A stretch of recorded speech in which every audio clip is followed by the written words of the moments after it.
আমি আপনাদের সামনে দাঁড়িয়েছি দোয়া দেওয়ার জন্য, তার পাশাপাশি কোরআনের পরিচয় কয়েকটা কোরআন শব্দটি বিশ্বকোষ গ্রন্থের মধ্যে এসেছে। The most রিটেড book of this is what this is Quran. It is indeed the noble Quran. It is a revelation of the Lord, the words. আল্লাহ আলামিন আমাদেরকে সৃষ্টি করেছেন একমাত্র বিধান করার জন্য, তার পাশাপাশি কোরআন দিয়েছেন বিশ্ব সংস্থার সন্তান হিসেবে। এই কোরআনের পরিচয় হিসেবে আলোচনা করেছেন। যদি আমরা প্রশ্ন করি, ভাই কোরআন তোমার নাম কি? কোরআন তার জবাব দিচ্ছে ইন্নাহু লাকুরআনুল কারীম।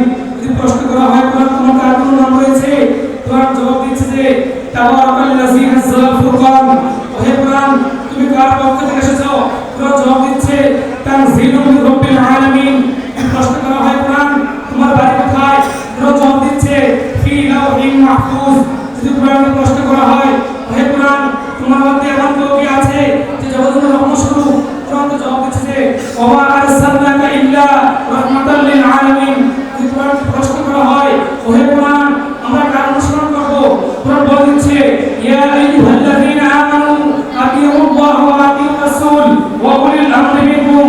যদি কোরআনকে প্রশ্ন করা হয় হে কোরআন তোমার মধ্যে কোনো কি ভুল রয়েছে? কোরআন জবাব দিচ্ছে জালিকাল কিতাবু লা রাইবা ফীহ। যদি কোরআনকে প্রশ্ন করা হয় হে কোরআন তুমি কোন মাসে নাযিল হয়েছো?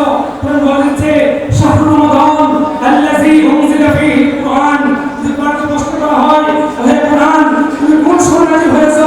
কোরআন জবাব দিচ্ছে ইন্না আনজালনাহু ফী লাইলাতিল কদর।